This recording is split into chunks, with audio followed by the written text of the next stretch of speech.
One Take. It's NBA One Take, featuring yours truly, pretty boy Laker. One take for your head. This is one take for your brain. Coming to you from New York City, the greatest city in the world.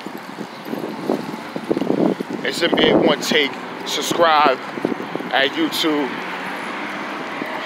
and make some comments below.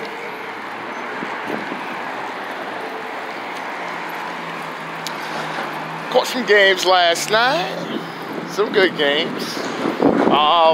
Some bad games, but first game I gotta get to.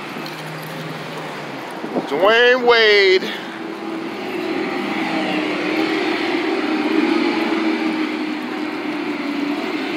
last game against the Celtics. They lose. Had a good game from Whiteside. But Kyrie and company were just making it too difficult for them. And they slide. The Magic beat the Knicks, so it looks like we have what we already had. We have a situation. They trying to jockey for these last positions, man, and it's gonna be crazy. And the thing about it, that April, I think it's the 11th, the last game, I actually had tickets for that Heat versus Magic game. Now,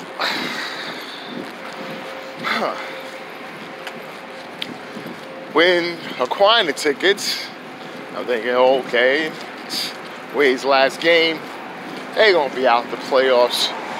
Oh no.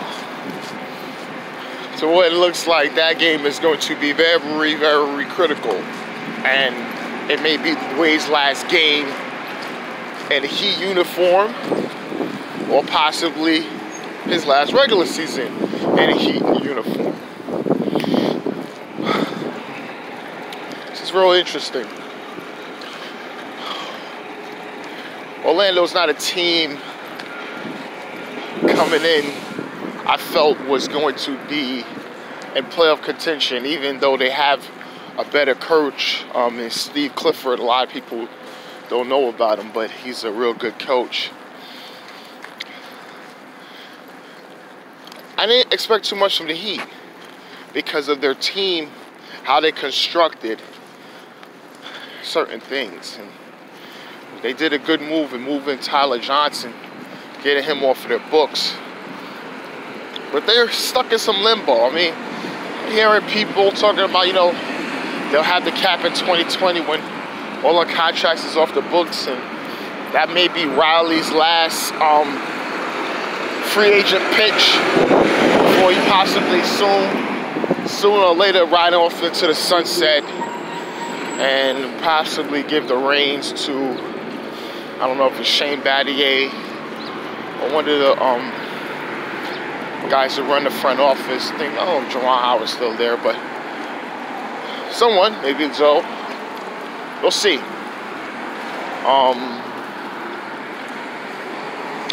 Gotta see. But this Heat thing is very interesting. And after seeing the game last night, I'm just to the point.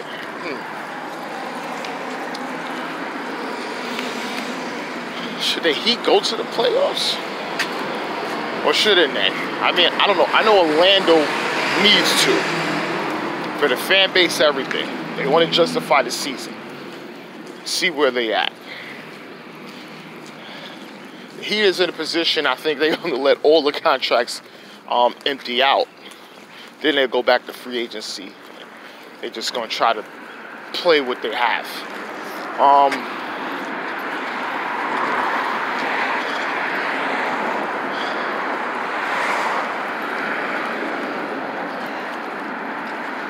Dame Lillard and the Blazers hosted the Grizzlies. The game was close. Going into the half, Dame hit buzzer beater. But after that third quarter, you're just seeing Enes Kanter going to work. He had 21 to 15. Evan Turner had the triple-double coming off the bench. Zach Collins still improving. Still playing without C.J. McCollum. And we don't know when C.J.'s coming back. I mean, probably sometime next week. He's still day-to-day. You have to see about that.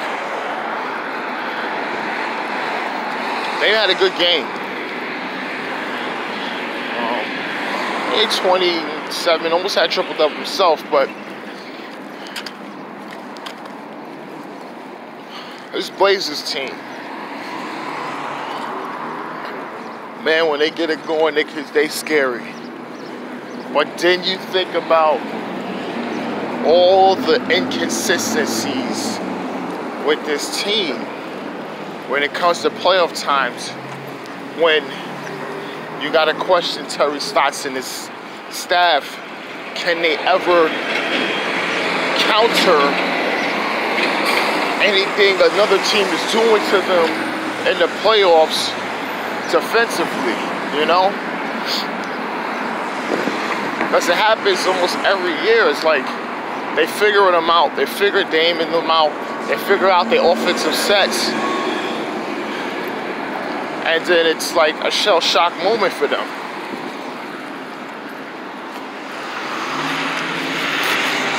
Saints is trying to move up.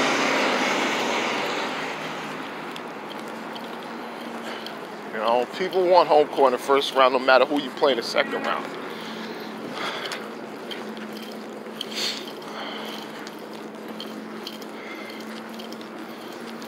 So we're seeing what's going to go on with this Blazers team and see what the Blazers going to do. The last game I caught, actually had to go to DVR for this one, was Atlanta Hawks and Philly. Now, Atlanta's not really playing for anything at this point.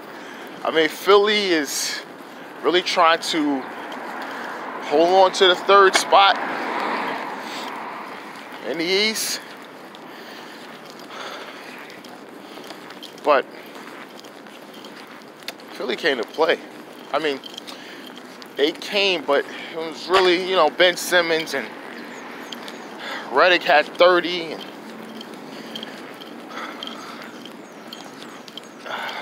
you know, Butler is trying to come through, and Tobias Harris. They was playing without Embiid. I was just seeing some. They was getting frustrated. Vince Carter, he didn't play. He was on color. He does a great job. I mean, Vince Carter, I don't know if he's gonna play again. I don't know. He wanted to play for young teams and talk and develop young guys. And that's what he wants to do. But he does a great job on color. He did a real good job. Like, he's really good. Even Lloyd Pierce asked him, yo, want to sub him in there. It was just interesting, good laughs and things like that. But Trae Young, woo, man, I don't know, man. Because they're trying to win when they don't have to. And when management is probably like, listen, you guys got to stop winning. We're trying to increase our odds for a lottery pick. But Trae Young's not trying to hear that. Kid wants to win. He don't want to lose. He was trying hard in the beginning of the season, struggled of how the NBA is, and then he got a hold of it. You know, he got a hold of it in the second half. Holding the game, a great feel for the game, great read, knowing when someone is defending you. Guys be on your hips, you know, and he's figuring the whole game out. He's figuring like, yo, bro, I'm figuring it out right now. And then he's like, yeah, I'm feeling comfortable in what I'm doing. I know when to take a long range three. I know when I'm getting trapped in the corner where the other man's supposed to be, so I could dip handoff to him so that ball could move to either open shot or a cutter to the basket, instead of me trying to pass it over the top to see if I could get that cutter, because they're reading me to get that cutter because they're letting that cutter roam, so that second and third defender be right there to either pick it off or make it hard for the cutter to get it. It's funny. We're talking about that trade.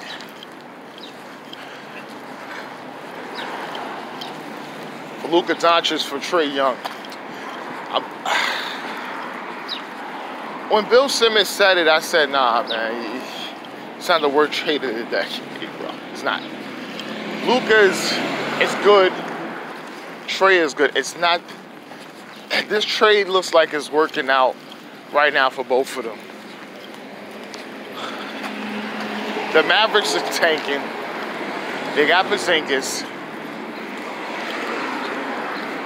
Because if Luka didn't play that well, I doubt that they would have had a chance with Porzingis.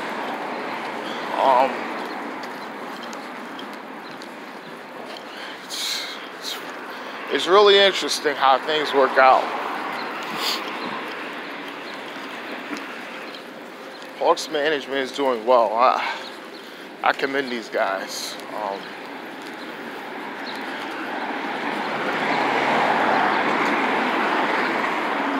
The Sixers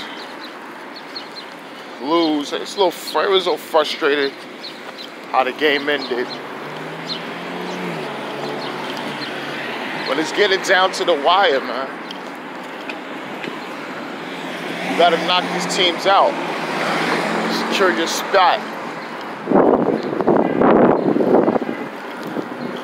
Get ready for the postseason. It's right around the corner. It's April 4th. So, it's NBA Onetake. You can subscribe, leave a comment. One take for your head, one take for your brain. It's Pretty Boy Laker, and I'm out.